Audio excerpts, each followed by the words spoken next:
پہلے زمانوں میں بادشاہوں کے دربار کیسے ہوتے تھے، ان کے درباری اور اندر کا ماحول کیسا ہوتا تھا۔ بادشاہوں کے ٹھاٹ باٹ ہماری نسل اپنی آنکھوں سے کبھی مشاہدہ نہیں کر پائے گی، لیکن مرزا تصدق حسین عرف صدق جائسی نے برصغیر کے آخری دربار کا آنکھوں دیکھا منظر اپنی کتاب دربار دربار میں پیش کیا ہے۔ یہ حیدرآباد دکن کے آخری نظام میر عثمان علی خان کے دربار کی کہانی ہے۔ صدق جائسی ان کے صاحبزادے معظم جاہ کے مصاحب تھے۔ یہ ایک ایسا دربار تھا جس میں جوش ملیح آبادی، اختر مینائی، نواب اختر یار جنگ، شوکت علی خان فانی بدایونی اور ماہر القادری جیسے شعراء بطور درباری شاعر ملازم تھے۔ دربار دربار کے مصنف صدق جائسی نے 1936 کے آخری مہینوں میں حیدرآباد دکن میں قدم رکھا اور دہائیوں تک وہ شاہی دربار سے وابستہ رہے۔ ڈیلی پاکستان ہسٹری پر ہم اس سیریز میں صدق جائسی کے اپنے الفاظ میں ناظرین کو درباری ماحول سے آگاہ کریں گے۔ یہ سیریز ایک آپ بیتی کی شکل میں گزشتہ سے پیوستہ طرز پر ناظرین کی خدمت میں پیش کی جائے گی۔ ہمارا مشورہ ہے کہ اگر کوئی ناظر بعد میں اس سیریز کے ساتھ جڑے تو وہ پہلے کی قسطیں ضرور دیکھ لے تاکہ اس کو سیاق و سباق کی سمجھ آ جائے۔ اس قسط میں ہم پرنس معظم جاہ کے دربار کے انتہائی دلچسپ کریکٹر پیا کے بارے میں ذکر کریں گے۔ ناظرین، صدق جائسی حیدرآباد آنے سے پہلے سر سید ابو جعفر آف پیر پور اور prince Habib Allah Khan of Bhopal کی مصاحبت میں کئی برس گزار چکے تھے۔ وہ کہتے ہیں کہ درباروں میں کئی سال گزارنے کے بعد میں اس غلط فہمی میں مبتلا تھا کہ مصاحبت کے ایچ پیچ سے واقف ہوں، لیکن پرنس آف حیدرآباد کے دربار میں پیا نواب ناصر نواز الدولہ کی مصاحبت دیکھ کر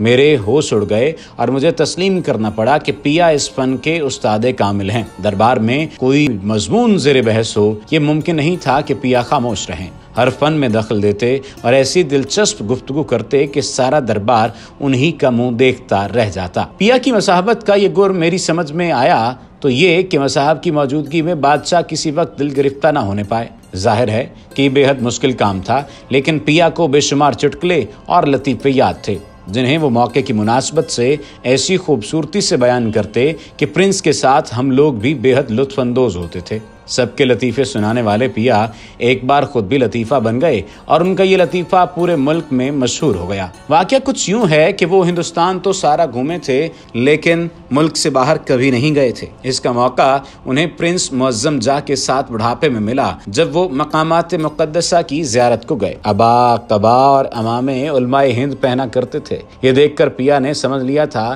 کہ یہ لباس صرف علماء اور صلحاء ہی سے مختص ہے۔ جس روز بغداد پہنچے اس کے دوسرے ہی دن ہوٹل میں پرنس کے پاس بیٹھے تھے کہ خادم نے ایک ملاقاتی کارڈ پرنس کے سامنے پیش کیا۔ ملاقات ایک جوان عمر کا مصری تھا جس کی سرخ و سفید رنگت پر سیاہ داڑھی بہت زیب دیتی تھی۔ اسے امامے اور ابا میں ملبوس دیکھ کر پیا دینی پیشوا سمجھ کر سر و قد تعظیم بجا لائے، مصافحہ کر کے ہاتھ چومے، آنکھوں سے لگائے، اہلم و سہلم مرحبا کہہ کر خیر مقدم کیا، پھر اپنی جگہ نہایت ادب سے بیٹھ گئے۔ مصری نوجوان تھوڑی دیر فرانسیسی زبان میں پرنس سے باتیں کر کے جب جانے لگا تو پیا نے پھر اسی احترام سے رخصت کیا۔